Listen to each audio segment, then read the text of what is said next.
Jordan Price checked his watch as he stepped off the late bus onto Main Street, the neon glow of the Rusty Anchor bar flickering against the damp pavement.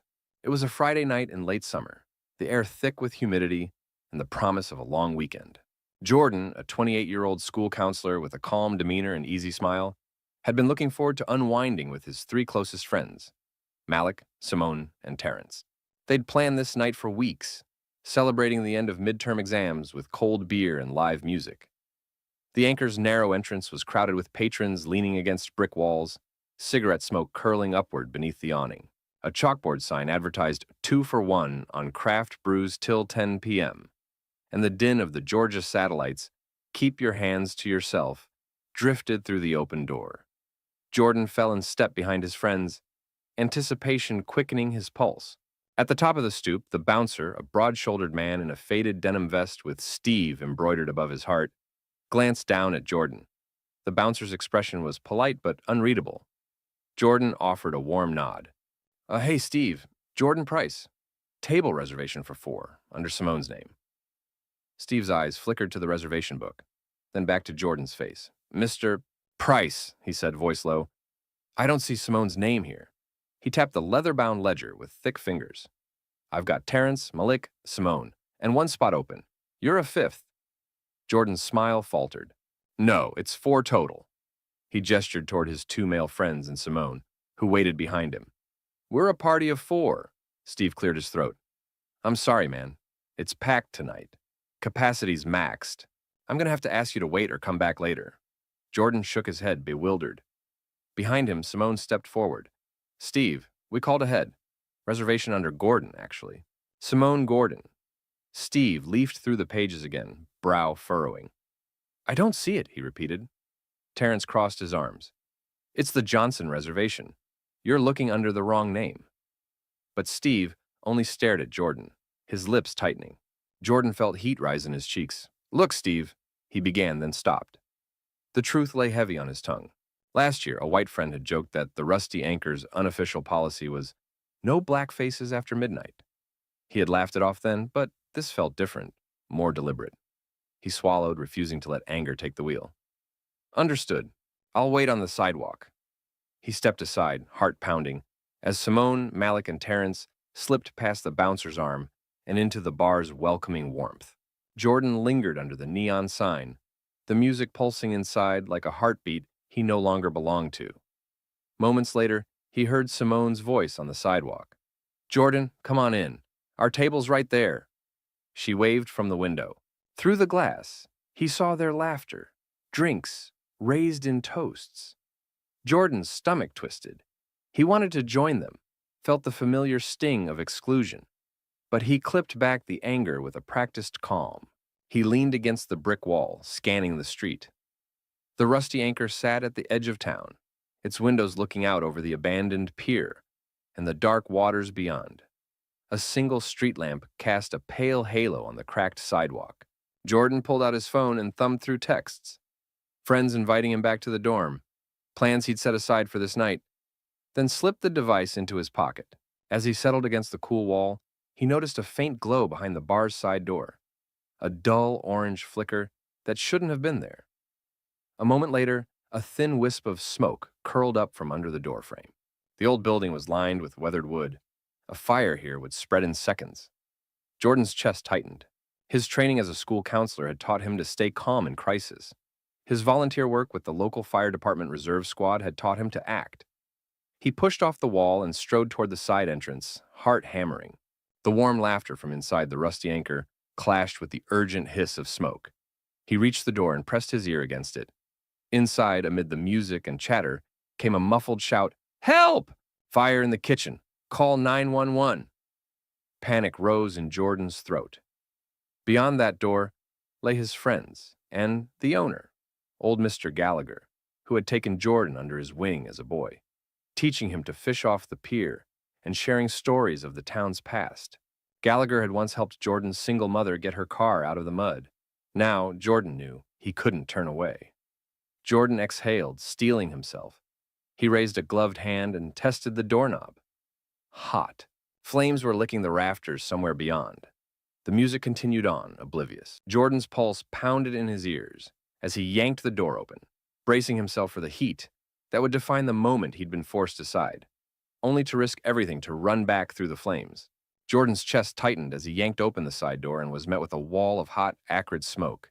Instinct and breath control from his reserve fire department training kicked in. He pressed his forearm across his face and ducked inside, every step burning souls against the warped wood floor. The muffled bar music and laughter snapped into terrified cries. "Fire! Get out!" The narrow hallway beyond the kitchen door was choked with gray smoke so thick he could barely see 2 feet ahead. He counted his steps, running his free hand along the wall until he found the heavy steel door leading to the main dining area. It was jammed, swollen by heat. He leaned his shoulder into it, and with a sharp grunt it gave way, swinging inward to reveal billowing smoke lit by flickering orange tongues from the kitchen hatch.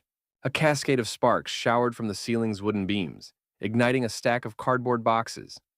Jordan lunged past the blaze, pulling his shirt over his nose and mouth as he sprinted toward the bar's back corner, where he knew Mr.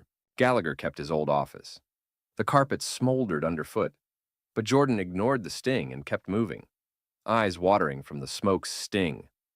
"Mr. Gallagher," he shouted, voice cracking as he forced each word through burned lungs. He peered into the shadowed office, empty. The old fishing photographs on the walls glowed in the firelight, but no sign of the bar owner. Panic gripped him. Gallagher was prone to late-night bookkeeping. The man could be collapsed at his desk. Jordan ducked under a low-hanging beam and entered the main room, where patrons were scrambling toward the front exit. He heard a strange gurgling cry from the kitchen door. Someone trapped. He turned and bolted back, adrenaline sharpening every sense. Through the swinging door, he saw Simone's silhouette in the haze, pointing to a figure slumped against the fry vat. It was Mr. Gallagher. His face was streaked with sweat and soot. He was coughing, clutching his side, clearly dazed. Flames licked at the edges of the kitchen. One more second, and the heat would have ignited his shirt. Jordan raced forward and grabbed Gallagher under the arms. "I've got you! Hold on!" he yelled, backing out as embers rained down. His left boot caught on a loose floor tile and he stumbled, the searing floor scorching his calf through his sock. Pain flared, but he ignored it, hoisting Gallagher to his shoulder in a firefighter's carry. Gallagher's arms hung limp, and Jordan could feel the man's shallow breaths rattling through his chest. He turned toward the back door, only to find it blocked by a fallen shelving unit. There was no time to clear it safely. Summoning every ounce of strength, Jordan pivoted, weaving through stacked crates toward the front exit. A plank ignited at his side, and he could taste the smoke's bitterness as it coated his tongue. Patrons spilled aside in shock as he burst through into the open night, Gallagher draped across his shoulder like precious cargo. A roar of relieved applause met them outside as Simone and Malik rushed forward, wrapping Gallagher in a heavy wool blanket. Someone had already called 911. Jordan could see flashing red and blue strobes painting the wet pavement. He knelt beside Gallagher, checking for a pulse while coughing, the acrid air burning his lungs. Gallagher's eyelids fluttered open. His white hair was singed at the roots. "Jordan," he rasped. You saved me?" Jordan offered a tight, exhausted smile. "Come on, Mr. G, you're not leaving me." He helped Gallagher to a nearby chair as firefighters, real firefighters, stormed past him, hoses unfurling. The first paramedic knelt to examine Gallagher's arm burns and oxygen mask, then looked up at Jordan. "You did good, son. He'll be okay." As EMTs loaded Gallagher onto a stretcher, Jordan felt the world reel. His shirt was soaked in sweat and splattered with ash. His face was streaked with soot. But beneath the chaos, something else glowed. Acceptance. Simone threw her arms around him, tears in her eyes. Even Steve the bouncer emerged from the bar, pale and shaken, placing a heavy hand on Jordan's shoulder. "Come inside," Steve said quietly. "We've got to check you for smoke inhalation." He nodded toward a makeshift triage area under the neon sign. Though Jordan's lungs screamed for fresh air, he followed, letting others tend to his wounds. As he sat on a plastic folding chair, a volunteer firefighter gently doused his burned calf with a cool gel pack.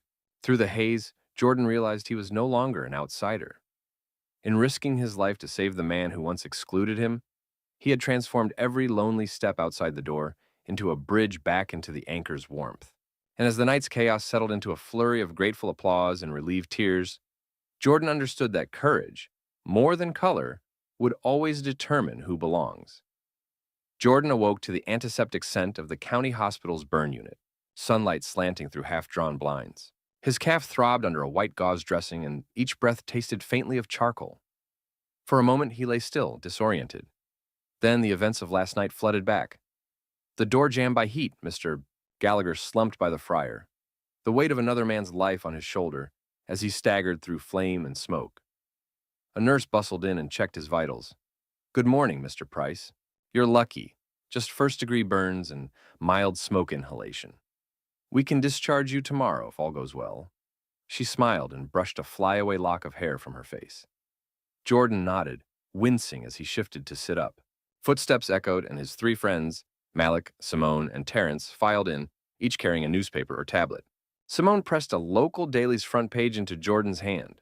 "Local hero saves beloved bar owner from blaze." A photo showed Jordan, soot-streaked and determined, cradling Mr. Gallagher. Malik slapped his shoulder. "Huh, man, you're famous now." Terrence chuckled. "I half expected to see you on a billboard. Need saving? Call Jordan." Simone winked. "You look like you've been run over by a train. When are you coming home?" Jordan managed a small grin. "As soon as they let me." Later that morning, the door opened again, and in stepped Mr. Gallagher himself, wheeled in on a gurney with IV in hand. His once spry frame was bandaged, eyes bright with gratitude. Jordan," he rasped. "I can never thank you enough." Jordan reached across and squeezed the owner's hand. "You taught me to fish off that pier when I was a kid. Tonight, I just paid the favor back." Gallagher choked on a laugh, then coughed. "Come on, boy, save your strength." That afternoon, word spread that the Rusty Anchor was planning a soft reopening, and everyone insisted Jordan attend. Though he still walked with a cane borrowed from the hospital, he agreed when he arrived outside the bar's battered neon sign, now dimmed for repairs.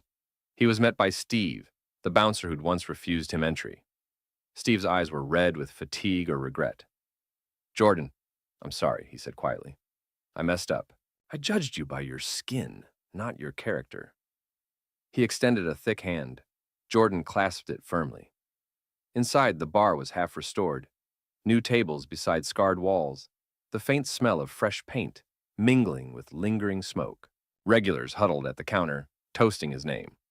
A makeshift stage held Mr. Gallagher's old acoustic guitar.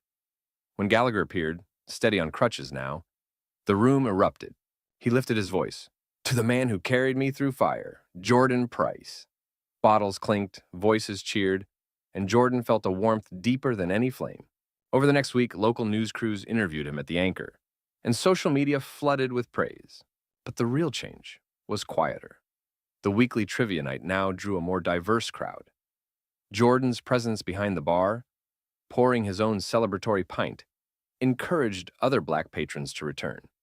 Even families strolled by, peering in to see the place, where courage had rewritten old prejudices. Back at work, Jordan's students noticed the small scar on his forearm. He shared only a little, enough to teach them about standing up for what's right, even when it scares you. In the staff lounge, a teacher who'd once avoided him now offered sympathetic smiles and asked after his health. 2 weeks after the fire, Mr. Gallagher invited Jordan up front for a surprise. Under soft spotlights, the owner presented him with a framed photo of the rescue, Jordan's soot-streaked face frozen in heroic resolve, and engraved beneath, "To Jordan Price, honorary co-owner of the Rusty Anchor." The bar fell silent, then thundered with applause. Jordan, choked with emotion, accepted the gift. In that moment, the barrier of outsider finally crumbled. That night, as Jordan walked home under the glow of repaired street lamps, he passed the Rusty Anchor's front windows. Inside, a mosaic of faces, old friends and new, laughed together. He realized that by risking everything to save a man who once denied him entry, he'd ignited a deeper transformation. One where courage cut through prejudice and a single act of compassion bridged a community's divide. And with each step away from the Anchor, Jordan carried not only his scars, but the knowledge that true belonging is earned by the heart, not judged by the color of one's skin. 2 weeks after the fire, the Rusty Anchor's battered front door swung wide for its official grand reopening. Jordan Price arrived early, his calf fully healed, but his heart still humming with the memory of that night. He stepped inside to find the entire space transformed, the scorched ceiling beams replaced with reclaimed barnwood, new emergency exit signs glowing softly above each doorway, and a fresh coat of navy blue paint on the walls, offset by polished brass fixtures. In the far corner, a mural of a rising phoenix, but with the bar's familiar anchor emblem at its heart, spanned nearly 20 feet. As Jordan made his way toward the makeshift stage, he spotted Mr. Gallagher supervising the final placement of a gleaming stainless steel fire suppression system in the kitchen hatch. Beside him stood Steve the bouncer, now dressed in a crisp, company-branded polo, running through final safety protocols with the local fire marshal. Jordan slipped into Gallagher's side. "It looks amazing," he murmured. Gallagher clapped him on the shoulder. "We couldn't have done it without you, son. Your courage opened more than the back door that night. It opened our eyes to the changes we needed." At 7 p.m., the lights dimmed and Gallagher took the mic, his voice warm with emotion. "Tonight isn't just about reopening a business," he began. "It's about resilience, about community, and about the man who carried me through the flames. Jordan Price, would you join me up here?" The crowd surged forward, and Jordan stepped onto the stage to thunderous applause. Gallagher handed him a folded proclamation signed by the mayor, declaring September 30th Jordan Price Day in town, and commending Jordan's extraordinary bravery and service to fellow citizens. Jordan, unaccustomed to being the center of attention, cleared his throat before speaking. "I never asked for recognition," he said, voice steady, "but I'm deeply honored. This bar, this block, and this town have shown me that belonging isn't given. It's earned through trust, compassion, and action." The first strains of live music rose as a local jazz trio took the stage, booked by Jordan himself to kick off the benefit concert he had organized to support a new scholarship fund for underprivileged youth interested in firefighting and emergency services. In partnership with the volunteer fire department that had trained him, Jordan explained that part of the night's proceeds would purchase smoke detectors and fire safety kits for low-income households in the neighborhood. He slipped backstage to find Simone, Malik, and Terrence. Simone grinned. "You convinced a grumpy old bar owner, the city, and every patron here to invest in kids they've never met." Malik handed him a flyer for a youth mentorship program, the inaugural session scheduled that Saturday night in the Anchor's newly refurbished back room. "We're calling it Carry the Anchor Forward," Terrence added. "You'll teach them what courage looks like, literally and figuratively." Jordan's chest swelled.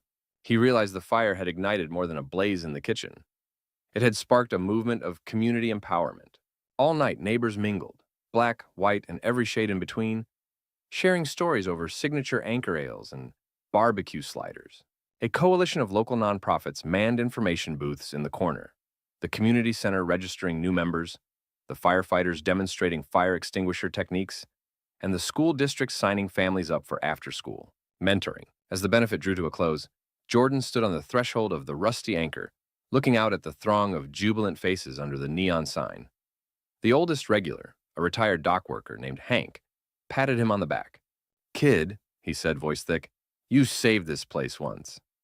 Tonight you gave it a new purpose." Jordan smiled, glancing at the Phoenix mural. "We saved each other," he replied, "and now we'll keep lifting each other up." Under the glow of the refurbished Anchor emblem, Jordan Price understood that the bar's second life and the community's second chance would be defined not by a single heroic act in the dark, but by every bond forged and every rule rewritten in the light. Autumn's crisp air had settled over Main Street by the time Jordan Price stepped onto the back stoop of the Rusty Anchor for the first session of his new mentorship program, Carry the Anchor Forward. He paused, inhaling the faint scent of wood smoke and spiced cider as he looked up at the gleaming Phoenix mural. Just months ago, this place had been shrouded in suspicion. Now it stood as a beacon of possibility.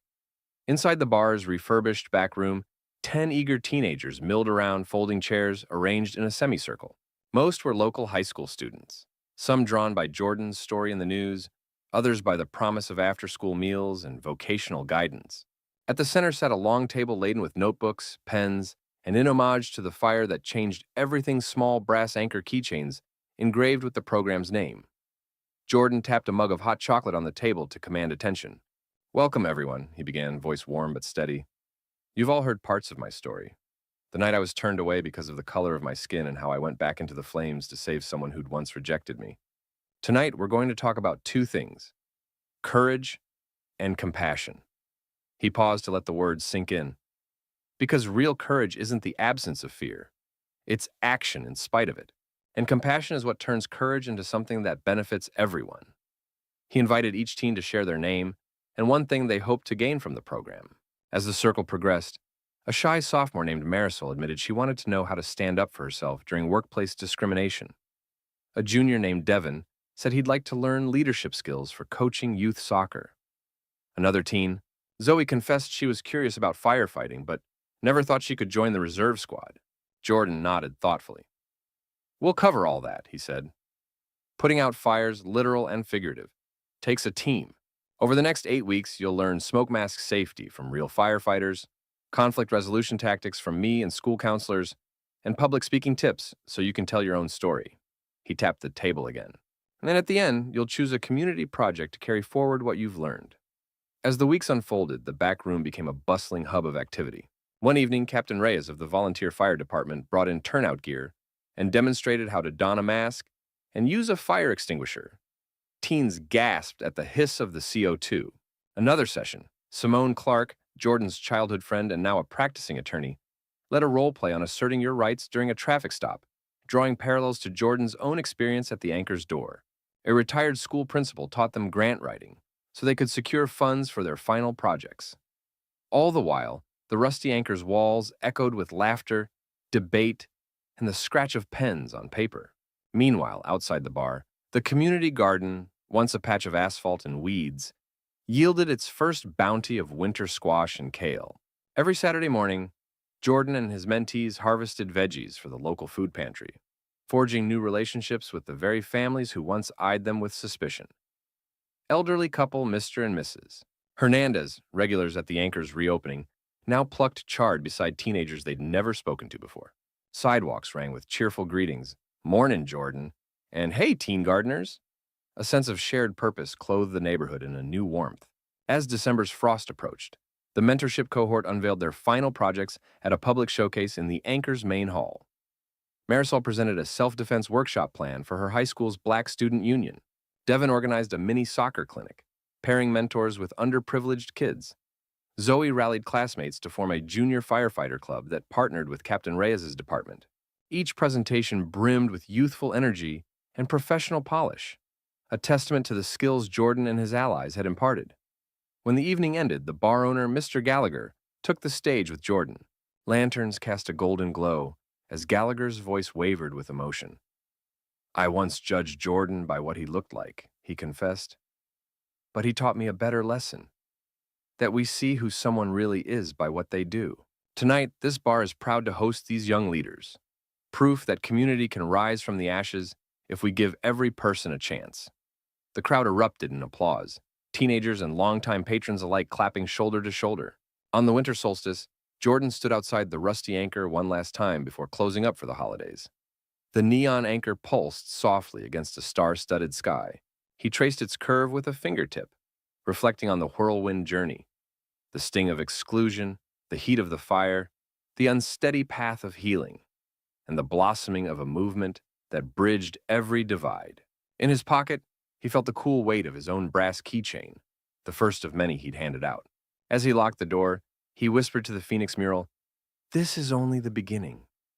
And though the winter wind carried a bite of chill, Jordan Price felt a deeper warmth, the enduring power of one courageous act multiplied by compassion to reshape hearts and an entire town for generations to come.